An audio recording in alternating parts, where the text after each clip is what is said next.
The milkshake hit my face like a slap from hell, cold and sticky, dripping down my cheeks as laughter erupted around me.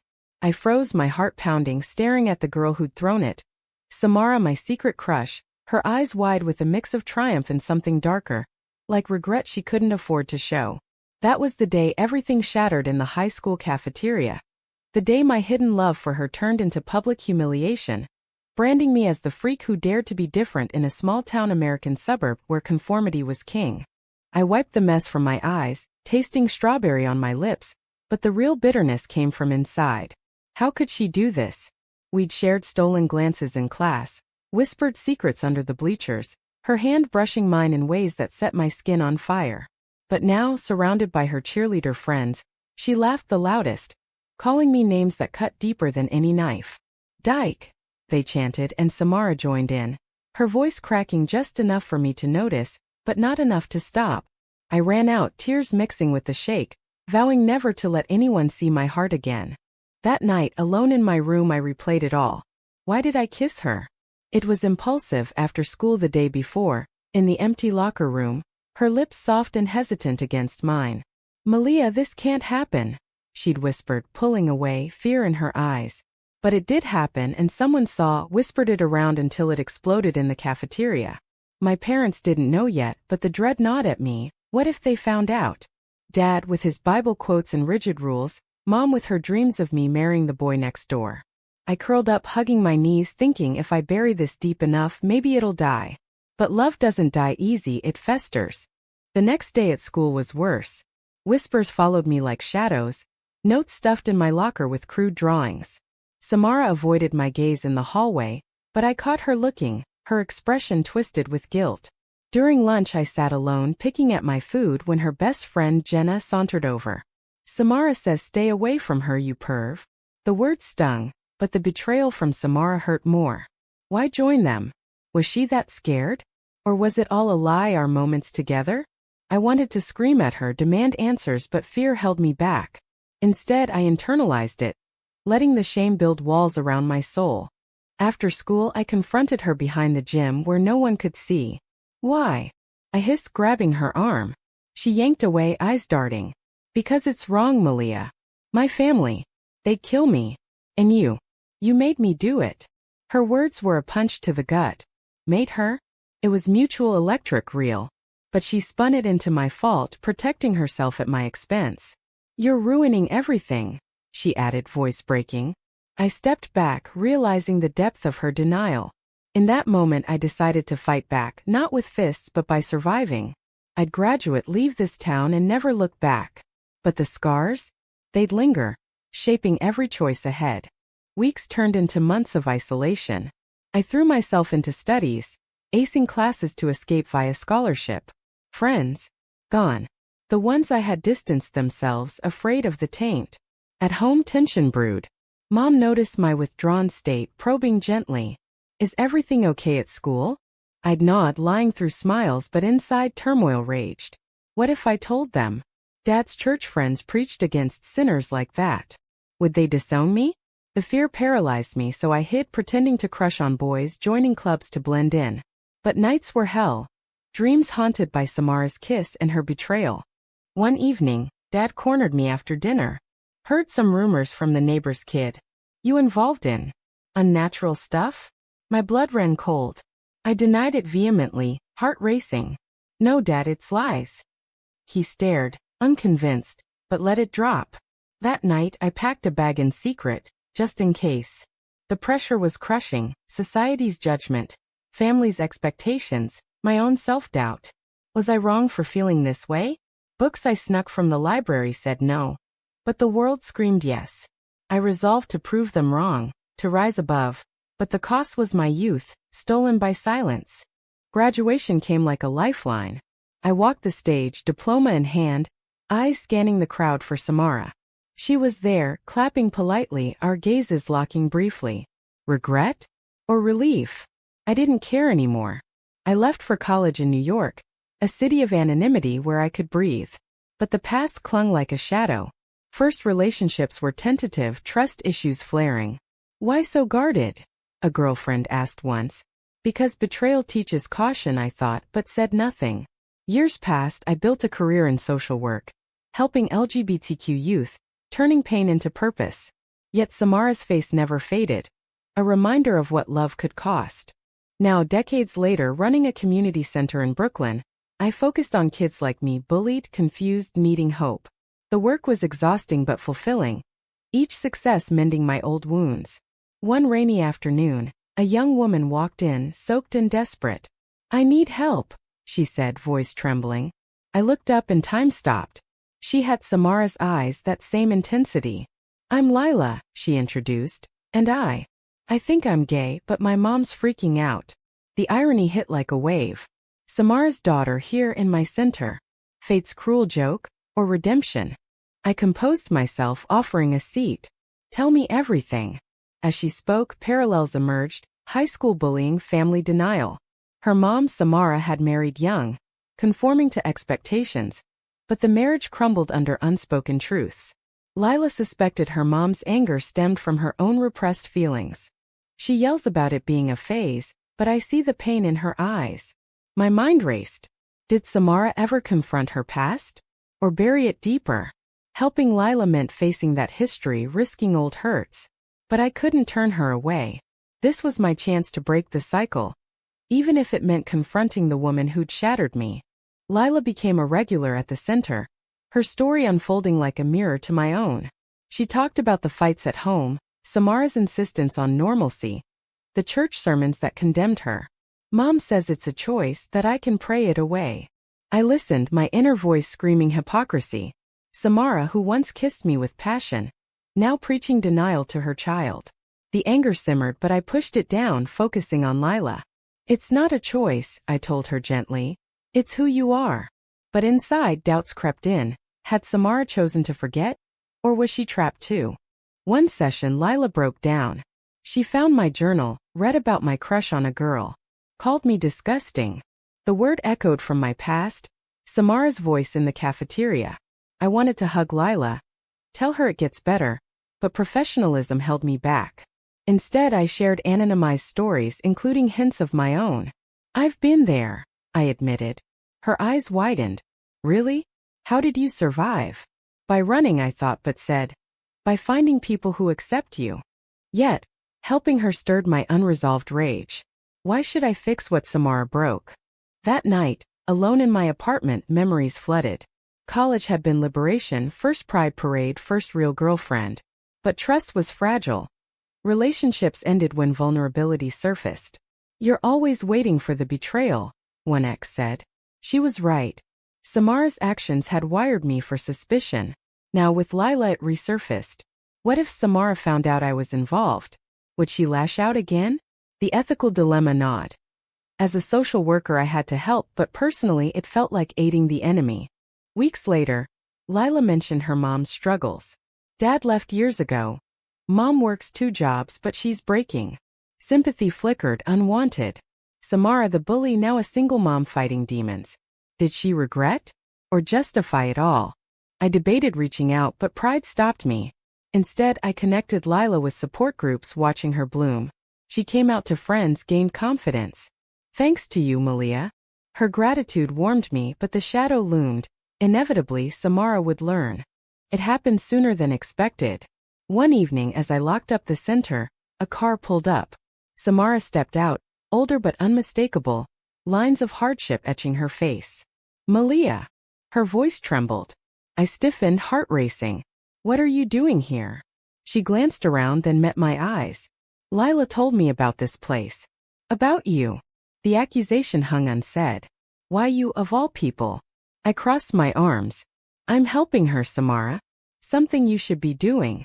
She flinched but didn't back down. "You don't understand. It's hard. For me. Hard for her." The audacity ignited my fury. "Hard? You threw a milkshake at me, joined the mob that tormented me. And now your daughter's suffering the same because of your denial." Words poured out, years of pent-up pain. She looked away, tears forming. "I was scared, Malia. My parents. The town. I didn't know how to handle it." Excuses, I thought, but her vulnerability cracked my armor. Was she a victim too? We stood there, rain starting to fall, the confrontation electric. "You kissed me back." I whispered. She nodded, voice breaking. I did. And I've regretted pushing you away every day since. The admission stunned me. Regret? All these years I'd painted her as the villain, but maybe she was trapped in her own cage. Why not change now? For Lila.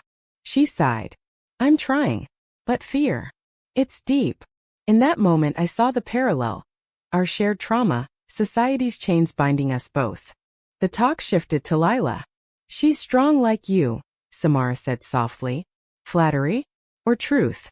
I offered resources for parents, a tentative olive branch. Come to a meeting.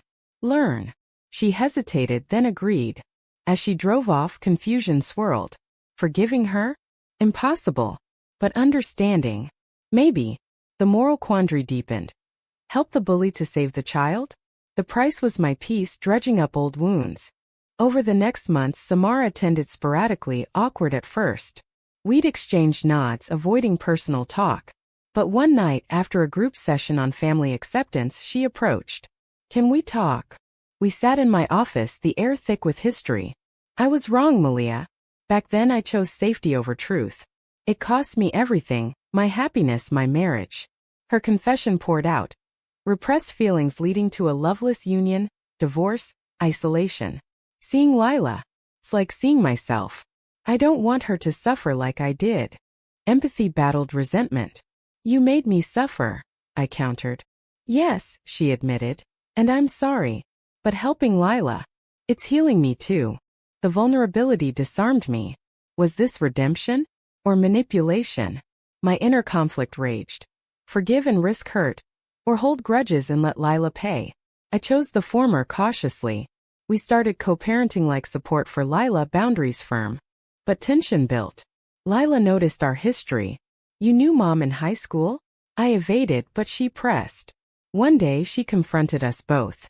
What's going on? Why the weird vibes? Samara glanced at me, then sighed. We had a connection. I ruined it. Lila's eyes widened. You mean, Mom, you're? The revelation hung explosive. Samara nodded, tears streaming. Yes. And I hid it, hurt people because of it. The room erupted in emotion. Lila hugged her mom, forgiveness flowing. But for me it was bittersweet. Watching their reconciliation, I felt sidelined, the past's ghost. Had I enabled this at my expense? The drama intensified, my heart torn between closure and reopened scars.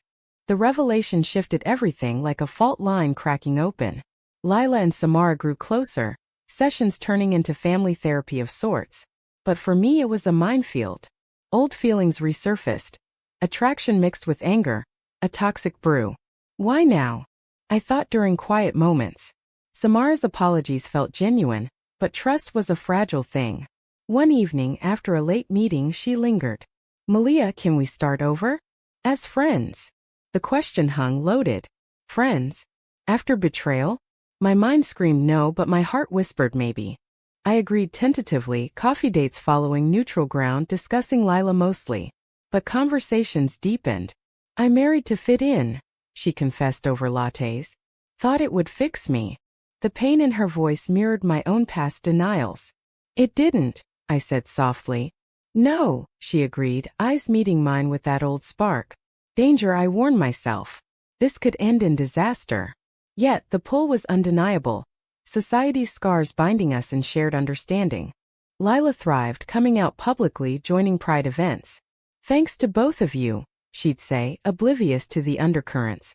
But Samara's presence stirred my ethics. As her counselor indirectly, boundaries blurred.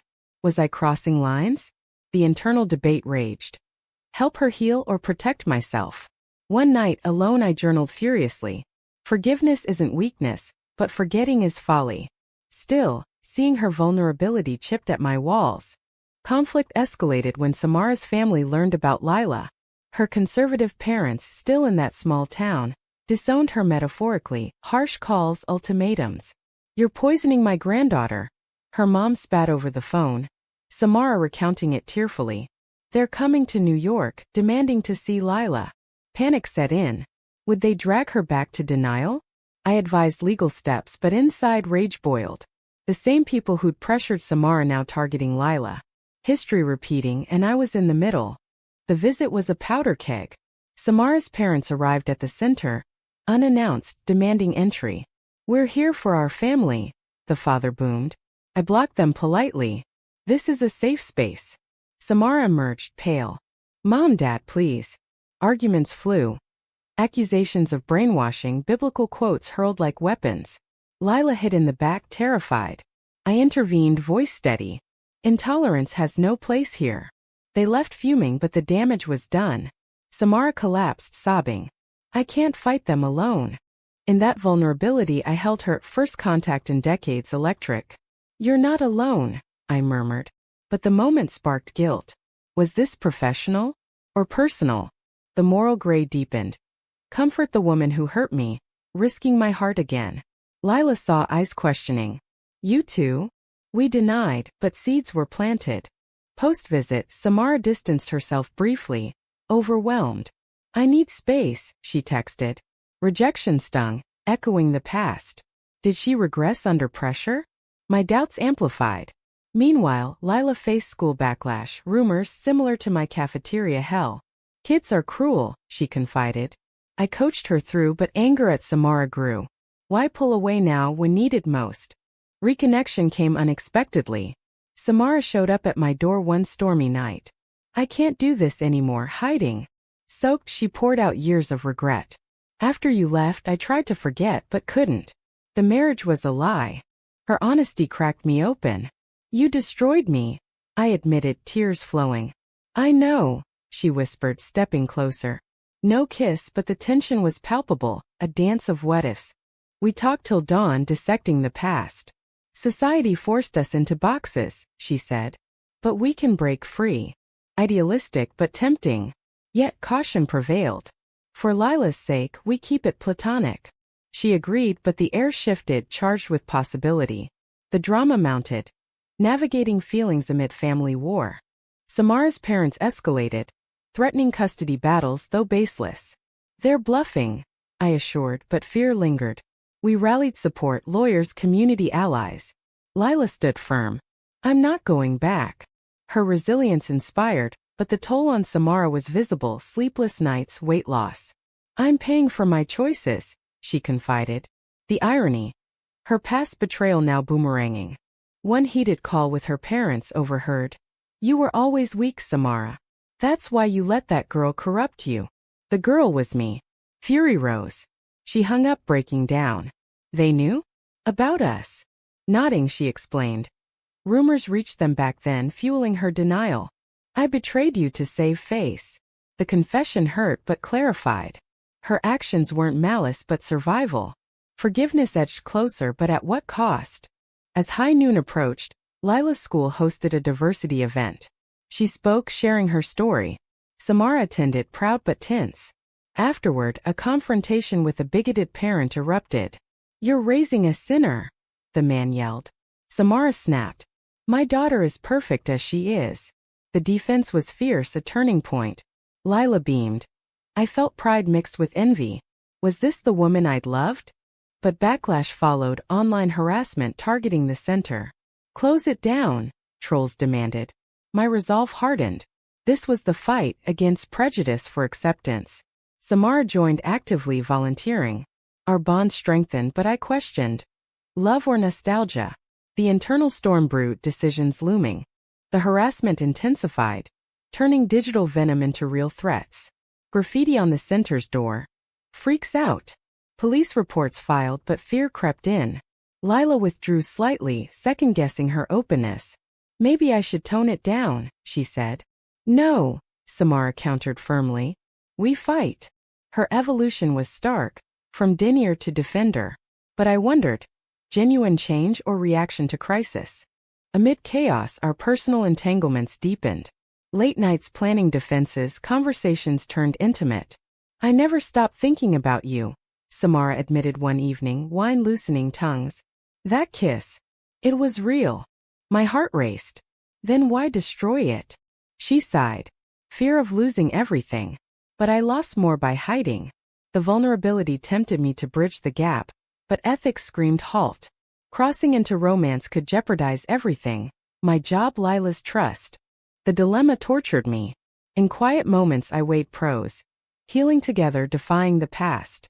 Cons, betrayals repeat, professional ruin. Society's gaze loomed. 2 women, one a former bully. Rekindling amid scandal. Was it worth the risk? My inner voice debated endlessly, sleep elusive. Crisis peaked when Samara's parents arrived again, this time with a lawyer, demanding Lila visit them for her own good. You're unfit, they accused Samara. The meeting at a neutral cafe was explosive. You've poisoned her mind. The mother spat at me. Stay out of our family. I held ground. This is about acceptance, not control. Lila spoke up. I choose my life. Her bravery silenced them momentarily, but they left vowing action. Post-meeting, Samara was shattered. What if they win? Unlikely, but the fear was real. I comforted her, our hands touching longer than necessary. We'll protect her. The moment lingered, charged. Later, alone, I confronted my feelings. Love her again? Madness. But denial felt like self-betrayal. The moral tightrope thinned. Lila sensed the shift. You and Mom. There's history. Over lunch, she probed. She hurt you, didn't she? I nodded, sharing edited truths. But people change. Her wisdom humbled me. Forgive her, Malia. For you. The advice pierced, holding grudges chained me too. But forgiveness demanded vulnerability, a leap I'd feared since high school. As threats waned, community support overwhelming haters, relief came. The center hosted a rally, crowds cheering acceptance. Samara spoke on stage, outing herself publicly. I hid for years, hurt those I loved. No more. Applause thundered. Lila hugged her. I watched, tears welling. Pride swelled, but so did longing. Post-event, she pulled me aside. Thank you for everything. Our eyes locked, unspoken words hanging. That night, decisions crystallized. I invited her over, needing closure. We can't ignore this, I said. She nodded. I still feel it. Admission electric, but I set boundaries. Lila first. And slowly. Agreement sealed with a hug, no more. The path ahead. Tentative romance shadowed by past. But fate twisted. Lila's girlfriend broke up amid pressure, devastating her. Why does love hurt? She cried. Echoing my youth, I consoled, but guilt nagged. My involvement with Samara complicating. Am I selfish? I pondered. The answer maybe, but human. Rebuilding continued. Samara cut ties with her parents, choosing freedom. It's liberating, she said. Our friendship evolved. Dates disguised as outings, stolen moments. But society judged, whispers at events. The bully and the victim? The label stung, fueling doubt. Was this healthy? Or repeating cycles? One confrontation sealed it. At a pride march, a former classmate recognized us. Samara? With her. After what you did. Public shaming echoed the cafeteria. Samara defended. I've changed. But the seed of doubt grew. That night, argument erupted. Maybe they're right, I said. We can't erase the past. She pleaded. But we can build a future. Torn, I asked for time. Isolation followed, reflection deep. The price of love, vulnerability's risk. Society's scars ran deep, but healing possible? Lila mediated. You both deserve happiness. Her push swayed me. Reconciliation came, cautious promises made. Yet high drama loomed. Samara's ex-husband resurfaced, custody threats renewed, allying with her parents. You're unstable, he claimed, citing her orientation. Court dates set, panic ensued. I can't lose her, Samara whispered.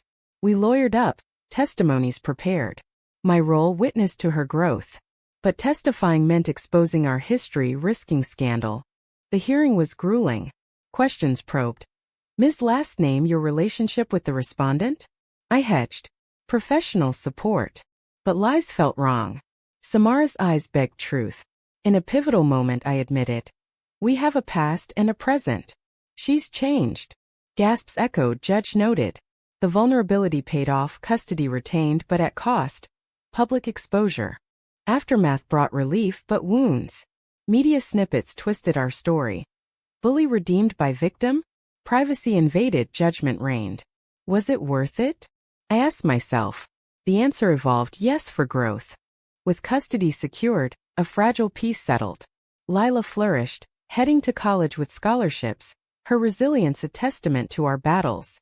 You saved me, she told us both at her goodbye dinner. But salvation came at prices my center scrutinized funding waivers. Samara quit her job, joining me full-time, our partnership official. Yet, intimacy remained cautious, shadows of doubt lingering. Nights brought introspection. Did I forgive too easily? I wondered, staring at ceilings. Samara's changes were real, advocacy work, therapy, but triggers hit. A harsh word and I'd flash back to the milkshake. Trust takes time, she'd say, patient. Our relationship deepened slowly, built on honesty, not passion. Society's gaze eased, but internal conflicts persisted. Was love worth the perpetual guard? One anniversary of the cafeteria incident. Unmarked but remembered. Samara surprised me with a letter. To the girl I hurt. I'm sorry eternally. You've taught me grace. Tears flowed. Walls crumbled further. I love you, she whispered. Reciprocation came hesitantly. I think I do too. The admission freed something, but fear whispered. Betrayal's echo. Years blurred, our story becoming lore in LGBTQ circles. Inspirational, controversial. Redemption arc or Stockholm? Critics debated. We ignored, focusing inward. Lila visited often, her own life blooming. A girlfriend, activism. You two are goals, she teased. But goals with cracks. Arguments over past resentments flared occasionally. Final twist came unexpectedly. Samara's health faltered. Stress-induced illness, doctors said. Hospital bedsides forced confrontations. I almost lost you once, she murmured. Don't let fear win now. Vulnerability stripped bare, I chose fully. Commitment, rings exchanged quietly. For better or worse, we vowed, echoing straight marriages but ours hard one. Recovery brought renewal. The center expanded, programs for families like ours. But success highlighted costs. Lost friends, family estrangements, emotional tolls. Was the pain necessary? I pondered. Perhaps for growth. Our love, forged in fire, endured. Lila's wedding years later, to a woman naturally, sealed the cycle. We walked her down the aisle, tears mingling. Thanks for showing me love wins, she said. But does it? The question lingered amid joy. In quiet aftermath, reflecting on the journey, from betrayal to bond, I wondered about choices. Samara's initial denial. Wrong yet human. My forgiveness. Right or naive? Society's role. Oppressor or catalyst? The story ends not in tidy bows, but in lived complexity. Love in all forms demands sacrifices. Truth over comfort, vulnerability over safety. But at what point does the price outweigh the prize? Was forgiving my bully the ultimate act of strength, or a surrender to the past's chains?